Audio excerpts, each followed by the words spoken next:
जय हिंद साथियों। The higher stenographer channel पर आप सभी का बहुत बहुत स्वागत है। इस डिक्टेशन की ऋषि प्रणाली में आउटलाइंस व हिंदी के पीडीएफ को डाउनलोड करने के लिए आप हमारे टेलीग्राम ग्रुप को ज्वाइन कर लें। टेलीग्राम का लिंक वीडियो के नीचे डिस्क्रिप्शन में दिया गया है। डेली डिक्टेशन का नोटिफिकेशन प्राप्त करने के लिए आप हमारे यूट्यूब चैनल को सब्सक्राइब करके बेल आइकन को ज़रूर प्रेस कर लें। दोस्तों, यदि वीडियो पसंद आए तो लाइक और कमेंट ज़रूर करें। डिक्टेशन शुरू होगा 5 सेकंड बाद। यस, शुरू। न्यायमूर्ति R.S. चौहान 18 वर्ष की एक नवयुवती ममता की मृत्यु उसके विवाह के 2 दिन के भीतर उसकी ससुराल में हो गई। विराम।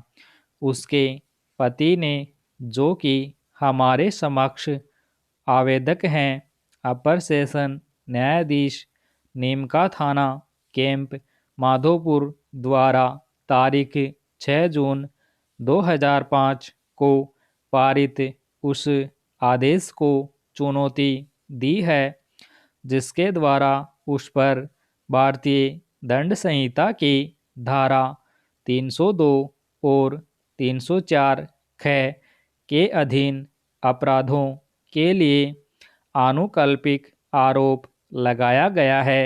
विराम पेरा। संक्षेप में मामले के तथ्य इस प्रकार हैं कि तारीख 9 मई 2004 को ममता का विवाह हिंदू रीतियों के अनुसार आवेदक के साथ हुआ था। विराम। विवाह के पश्चात ममता अपने भतीजे प्रदीप के साथ गुमन सिंह की धानी स्थित अपनी ससुराल चली गई। विराम। वह तारीख 12 मई 2004 की रात्रि से अर्थात अपने विवाह के ठीक 2 दिनों के पश्चात लापता हो गई। विराम। उसके ससुराल वालों ने उसके पिता को सूचित करने के लिए अपने गांव से 2 आदमी भेजे। विराम। ममता के पिता उसके बारे में पता करने के लिए तुरंत उसकी ससुराल गए। विराम। तारीख 12 मई 2004 को ही सीताराम, ममता के पिता, ने इस तथ्य की बाबत पुलिस थाना खंडेला में रिपोर्ट दर्ज कराई कि उसकी पुत्री लापता है। विराम। उन्होंने रिपोर्ट में यह भी उल्लेख किया कि उसकी ससुराल वाले सच्चाई नहीं बता रहे हैं। विराम। अतः वह पुलिस द्वारा अन्वेषण कराना चाहता है। विराम।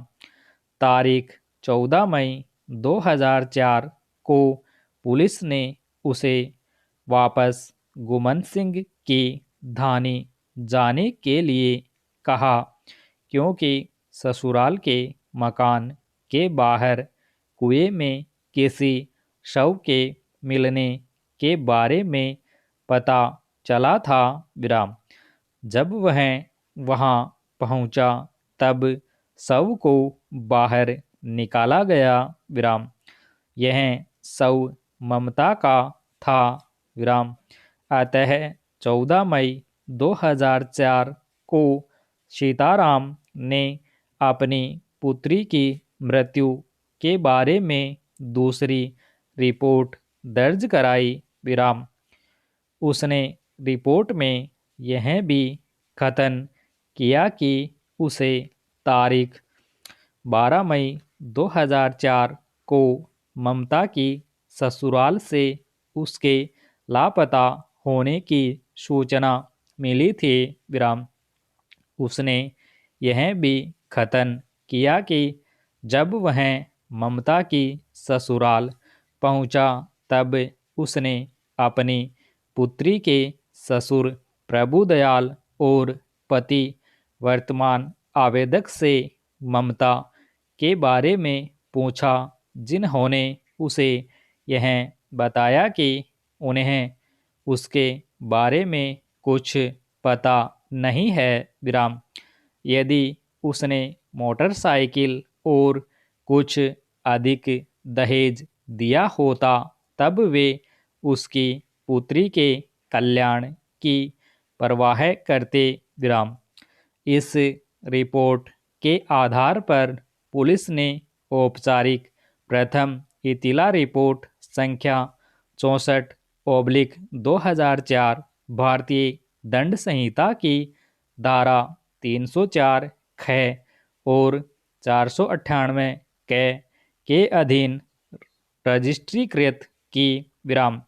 अन्वेषण पूर्ण करने के पश्चात पुलिस ने आवेदक के विरुद्ध आरोप पत्र प्रस्तुत किया और दंड प्रक्रिया संहिता 1973 इसमें इसके पश्चात संक्षेप में संहिता कहा गया है कि धारा 173(8) के अधीन अन्य अभियुक्त व्यक्तियों के विरुद्ध अन्वेषण जारी रखा गया है।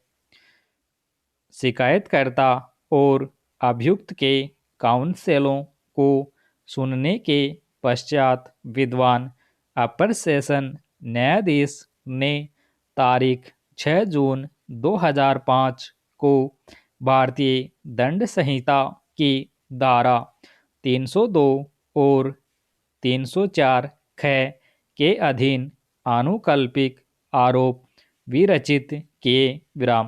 इसलिए हमारे समक्ष यह पुनरीक्षण आवेदन फाइल किया गया है विराम पेरा।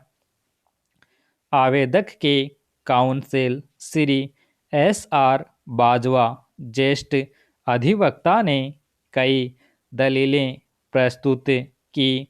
प्रथमतः आरोप विरचित करना कोई मशीनी कार्य नहीं है, अपितु यह एक न्यायिक कार्य है विराम।